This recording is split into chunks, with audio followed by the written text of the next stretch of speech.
Hello Libra, Sun, Moon, Rising, Venus, Signs, kamusta kayo? Sana po nasa mabuti kayong kalagayan. Welcome back po sa Star Tarot.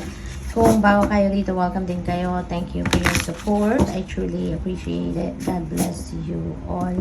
Libra, maraming salamat sa mga likes and subscribes po ninyo. Pati na rin sa mga komento na iniiwan ninyo sa ating channel.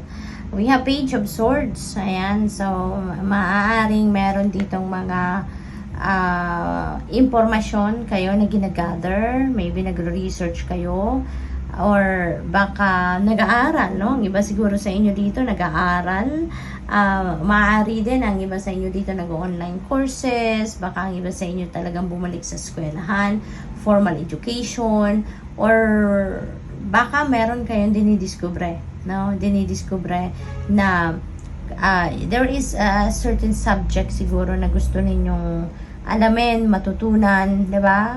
Pwedeng ang naririnig ko spiritual career, no? So maybe ang iba sa inyo dito nag-aaral kayo on your own, no? So siguro nagbabasa kayo, nagre-research kayo, maybe you're researching online, yung ganon, at pinag-aaralan ninyo about spirituality, no? So good luck sa iyo. We have Page of Wands. Ayan. So, maraming balita, maraming impormasyon. Siguro meron kayong mga katulong dito, no, sa pag-gather ng information, detalye na gusto ninyong makuha or gusto ninyong matutunan, ano? At maaaring ang ganap dito, Libra, is siguro meron kayong mga kinausap na tulungan nyo naman ako mag-research, mag-ganito, 'di ba? At maaaring yan ay mga impormasyon na yung paparating na, no? Pwede rin na ang mga balitang ito, na good news na pwedeng dumating sa inyo is about opportunities, no? Baka meron dito mga opportunities din na related sa mga bagong trabaho, bagong career path, bagong negosyo, yung mga ganun ba, na maaaring yun din na magpapa-excite sa inyo. Kasi maaaring ito na yung sigurong oportunidad na matagal na ninyong gustong marating or oportunidad na gusto ninyong makuha, no?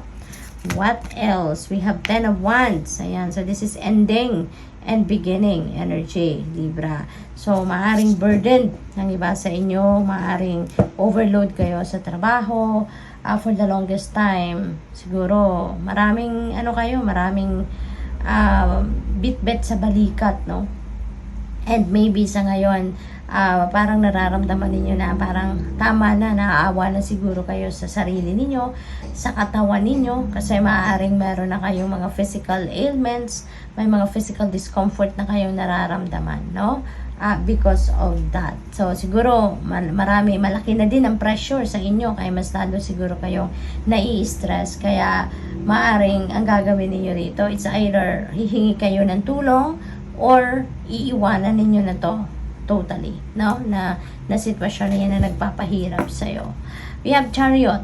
Ayan. So, Chariot is a moving on energy.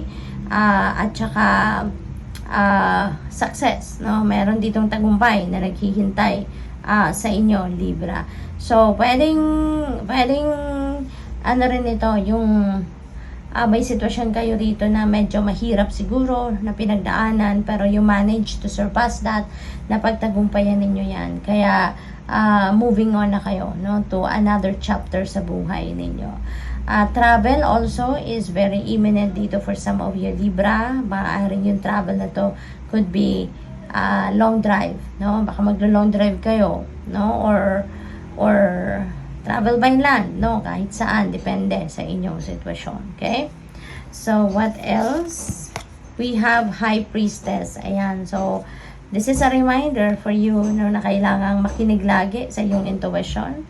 Kailangang sundin kung ano ang guidance ng intuition ninyo para nang sa gayon, magabayan kayo accordingly, no? Yung intuition kasi, yung mga mensahe na nandiyan dyan, divine guidance yan, galing yan sa Panginoon. At ginagabayan kayo, no? Yung intuition is your most reliable guide, 24/7 ninyong masasandalan yan, kaya importanteng makikinig tayo lagi, no, sa ating intuition at pagtiwalaan natin ang mga naririnig natin from that.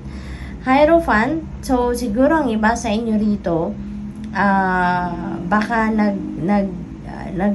a-approach kayo ng mga tao na mahihingian ninyo ng advice, mahihingian ninyo ng support, ng tulong, emotional support, maaaring ganon, or sage advice ang hinahanap din ninyo. Maybe you are seeking for help from, kunyari, mga spiritual people, mga ganon, mentor, life coach, mga ganon, no? Pwede rin na, baka kayo ay nag-aaral, no? Talaga. So, since Page of Swords, diba, is about also education, learning. So, maaari, no, na talagang nandun ang focus ninyo. So, pwede rin na talagang ang inaaral ninyo because you want to practice a spiritual career, no? So, yun ang napipick up ko dyan, Libra. So, what else? Tingnan natin kung ano pa mga messages ninyo for today. We have angel number 1818. Ayan. So, may mga tagumpay talaga na makakamit kayo. There are achievements, success, may prosperity, no? So, at talagang you're going to embody the energy of one's energy, no? A fire energy. Kasi parang nandiyan din sa puso ninyo yung go-getter attitude na kung ano yung inisip ninyo, talagang pagsisikapan ninyo, pagtatrabahuan ninyo hanggang sa makamit ninyo ito, no? So, talagang magiging matapang din kayo. You're going to activate your courage and inner strength, no? At sasamahan kayo niya ng swerte, no? Yung ganun. Kaya, napakaganda. There are significant events, no, na mangyayari sa buhay ninyo sa ngayon, and that is for the better. What else? We have angel number 0404. Ayan. So, kailangan daw ninyo ng balanse. So, hindi pwedeng isang parte lang ng buhay ninyo ang pinagkakaabalahan ninyo. Dapat lahat, no, iba't ibang area ng buhay ninyo ay kailangan na bibigyan nyo din ng panahon at oras. Okay? Sabi dito, pay close attention to the people in your life, your surroundings, and your physical health. Do not freak out. It's just a warning to be careful and awake to avoid any further issues. So, communicate clearly and keep healthy boundaries. Okay? So, good luck sa'yo. Thank you for watching. Love and light. Namaste.